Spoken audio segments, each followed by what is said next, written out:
Olá pessoal, vamos ver mais um caso relacionado com o problema da Terra plana. A aceleração da gravidade tem causado muita polêmica. Eu participei recentemente de uma live no canal dos amigos terraplanistas e esse problema foi levantado lá. Retirando o ar de uma câmara de vácuo, por que nela um objeto pesado cai com a mesma aceleração que um objeto leve? O objeto mais pesado não deveria acelerar mais por ter uma força maior aplicada sobre ele? Vamos ver isso com calma. Imaginem dois objetos, um com a massa de 1 kg e o outro com a massa 0,1 kg. O objeto da esquerda tem muito mais massa. Bom, a atração da gravidade ela ocorre entre duas massas quaisquer. No caso aqui, não estamos interessados na força que um objeto faz sobre o outro. Vamos aqui considerar a força que a Terra faz sobre cada um deles. Essa força é chamada peso do objeto. Então nós temos para o objeto de massa M1 uma força F1 e para o objeto de massa M2 uma força F2. F2 é menor que F1 porque M2 é menor que M1. O objeto que tem mais massa é atraído com uma força maior pela Terra. Perfeito? Pois bem, como nós podemos calcular essas forças F1 e F2? Elas são o peso de cada objeto. O método é o estudo da equação da gravitação universal. Nós temos ela aqui. Ela é simples, mas ela é muito profunda. A pessoa que percebeu isso era genial.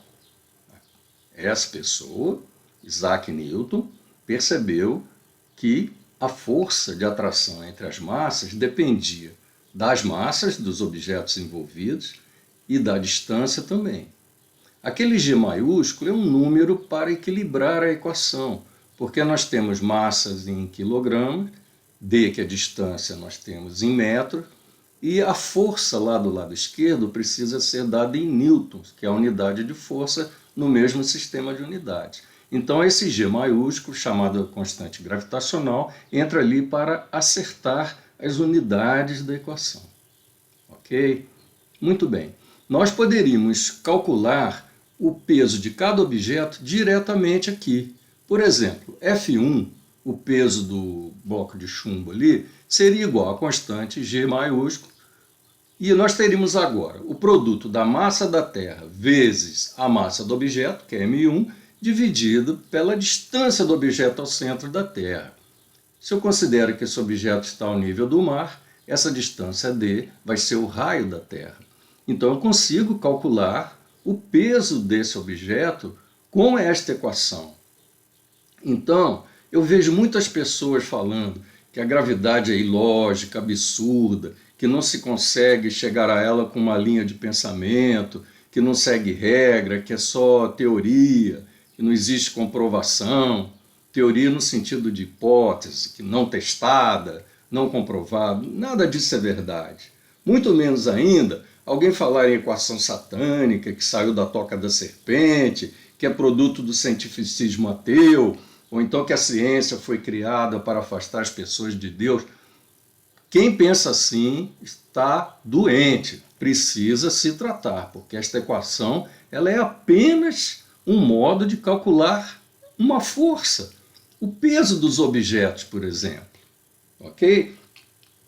Só que eu não vou fazer assim. Eu vou pegar esta equação, vou trabalhar um pouco com ela, porque a experiência nos diz que mexendo com as equações, elas podem nos dizer algo mais sobre o movimento dos objetos em queda livre. Olhem só, de saída nós temos ali o produto do G maiúsculo, M maiúsculo, M minúsculo. Nós sabemos que a ordem dos fatores não altera o resultado da multiplicação, né? O produto não muda. Então, nós vamos escrever a mesma equação numa outra ordem lá no numerador. Olhem só. Nós temos que a força é a massa vezes aquela fração ali. Estão vendo que não mudou? Lá em cima continua G, M maiúsculo, M minúsculo. Só que eu deixei o M minúsculo na frente e fiquei com uma fração lá, G maiúsculo, M maiúsculo, dividido pelo quadrado da distância. Vocês estão vendo que essa equação já está nos dizendo uma coisa importante? Comparem esta equação com a segunda lei de Newton, que diz que a força é massa vezes aceleração. De cara, nós já estamos vendo aqui que aquela fração da equação de cima é a aceleração do objeto que cai. Então, nós vamos escrever isso. O A minúsculo é o G maiúsculo, M maiúsculo sobre o D ao quadrado. Descobrimos como que a aceleração varia com a distância ao centro da Terra. Mas vocês estão notando uma coisa interessante nesta equação última aqui? O M minúsculo desapareceu. A aceleração não depende da massa do objeto em queda. Só depende da distância do objeto ao centro da Terra. O G maiúsculo e M maiúsculo são constantes. A única variável ali no segundo membro é o D, que é a distância ao centro da Terra. Então a aceleração depende somente da distância ao centro da Terra. Se nós considerarmos essa distância aproximadamente constante, por exemplo, um objeto na superfície da Terra, ao nível do mar, a distância dele até o centro da Terra é igual ao raio da Terra. Esta aceleração na superfície da Terra, ao nível do mar, é denominada G minúsculo. Cuidado para não confundir com o G maiúsculo, ok? É o G minúsculo. Então nós temos aqui o G minúsculo, a aceleração ao nível do mar é igual ao G maiúsculo, constante gravitacional, vezes massa da Terra dividido pelo raio ao quadrado. Olhando para esta equação, o que nós vemos é que ali à direita nós só temos constantes.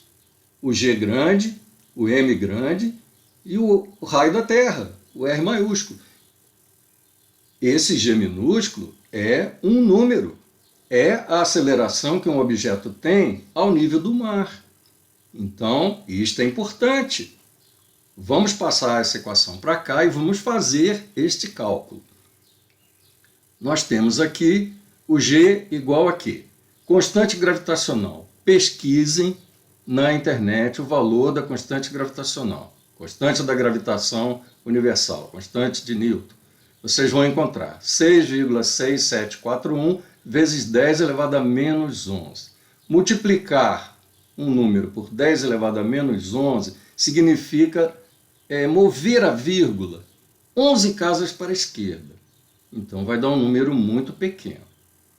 Agora vamos ao M maiúsculo, a massa da Terra. Pesquisem também na internet, vocês vão encontrar 5,9722 vezes 10 elevado a 24. Multiplicar um número por 10 elevado a 24 é mover a vírgula 24 casas para a direita. Então é um número muito grande. No denominador, nós temos o quadrado do raio da Terra. O raio da Terra tem que ser dado em metros. Então nós temos ali 6371004 elevado ao quadrado. Façam esta continha. Peguem uma calculadora científica ou a calculadora do computador. Eu fiz na calculadora do Windows e encontrei para G um valor de 9,8. Como é uma aceleração, nós temos metros por segundo ao quadrado. Perceberam? Encontramos alguma coisa importante com aquela equação, que tanta gente implica com ela. Vamos agora usar esta aceleração da gravidade na superfície da Terra para calcular o peso de cada objeto desse. Ora, a força é massa vezes a aceleração, ou seja, peso é massa vezes a aceleração da gravidade. Então, F1, que é o peso do objeto 1, vai ser dado por M1 vezes o G. M1 é 1, G é 9,8, 1 vezes 9,8 vai dar F1 igual a 9,8. Como é uma força, unidade é newtons. Pronto, está aí calculado o peso do objeto 1. Vamos fazer a mesma coisa com o objeto 2. F2, que é o peso do objeto 2, é M2 vezes G. M2 é 0,1, G 9,8. Então nós temos 0,1 vezes 9,8 dá F2 igual a 0,98 newtons. Está aqui o peso do objeto 2. Pronto, fizemos um caminho mais longo, mas foi interessante porque as equações nos mostraram que a aceleração na queda livre não depende da massa do objeto que cai. Perfeito? Então vamos ao problema que me foi apresentado naquela live. Nós tínhamos dois objetos, um de massa M1 de 1 kg e o outro de massa M2 0,1 kg. O meu amigo terraplanista, de imediato e corretamente, calculou de cabeça os dois pesos. Como que ele fez? Olha aqui, F1 igual a 10 newtons, F2 igual a 1 newton. Como que ele fez isso tão rapidamente e de modo correto? Ele multiplicou a massa por 10. Por quê? Ele considerou que a aceleração da gravidade é 10 metros por segundo ao quadrado, um valor aproximado, tudo bem. Está perfeito isso. Mas onde que a coisa pegou? Ele, olhando para aquela força F1, vendo que ela é maior do que a força F2, ele passou a imaginar que o objeto da esquerda devesse acelerar mais porque a força é maior. Mas não é. Por quê? Olhem só. F é igual a ma. A força é massa vezes a aceleração. Se eu quiser calcular a aceleração no objeto, eu passo esse A, isolo ele, passo para o primeiro membro, eu vou ter esta outra equação modificada. É a mesma equação escrita diferente. Nós temos aceleração é força dividido pela massa. Ora, a aceleração, então, depende da força e da massa. Eu não posso olhar somente para a força para ter uma noção de qual vai ser a aceleração. Eu tenho que olhar para as duas coisas, a força e a massa. Então vamos fazer o seguinte, vamos calcular aqui a aceleração de cada objeto, porque nós temos a força, que é peso, e a massa do objeto. Então vamos ali, ó. A aceleração do objeto 1 vai ser F1 dividido por M1, a força que atua sobre ele, dividido pela massa dele. F1 é 10, M1 é 1, 10 dividido por 1, a aceleração do objeto 1 deu 10, numericamente igual a 10. Vamos fazer mesmo 10 metros por segundo ao quadrado, ok? Vamos passar agora para o objeto 2. A aceleração do objeto 2 é F2 dividido por M2, o peso dividido pela massa. Então nós temos F2 igual a 1, M2 igual a 0,1, 1 dividido por 0,1 vai dar uma aceleração do objeto 2 igual a 10 também, 10 metros por segundo ao quadrado. Então o que nós descobrimos aqui? Que a aceleração do primeiro objeto é igual à aceleração do segundo. Eu não precisaria ter feito isso. Foi trabalho à toa, mas foi interessante ver isso aqui acontecer. Mas por que eu não precisaria ter feito? Porque meu amigo terraplanista, quando calculou de cabeça os pesos dos objetos, ele multiplicou a massa por 10. Então, implicitamente, ele considerou a mesma aceleração para os dois objetos. Ele usou o valor de 10 metros por segundo ao quadrado. Ora, se ele impôs a mesma aceleração aos objetos antes, como que ele pode querer ver os objetos acelerando de modos diferentes depois? Não dá. A aceleração ela é igual porque ela foi usada com valor igual para calcular os pesos. Perfeito? Muito bem. Vamos agora colocar aqui um outro probleminha. Por quê? Porque eu quero mostrar de um modo definitivo que não é só a força que manda.